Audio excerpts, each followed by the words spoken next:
কৃষ্ণ। তো ব্রহ্মচারী আর সন্ন্যাসীদের সঙ্গে প্রচার কার্যে ভ্রমণ করা এক অপূর্ব জীবন।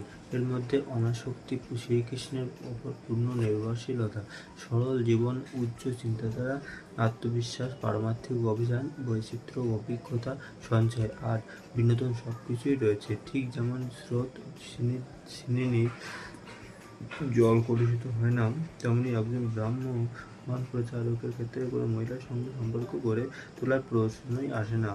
ব্রাহ্মণ প্রচারক ব্রহ্মচারী হয়তো মন্দিরের আর সমস্ত ভক্তদের নাম নাও জানতে পারেন, তারা যে দেখতে কে কেমন তা আর কি কথা। তিনি সম্পত্তি সঞ্চয় করবেন না, একটা ছোট থলেতে কত কি আর রাখবেন। শিলপ্রপাত বলেছেন যে ব্রহ্মচারী আর সন্ন্যাসীদের কাজই ভ্রমণ করা, পরমার্থবাদীদের জন্য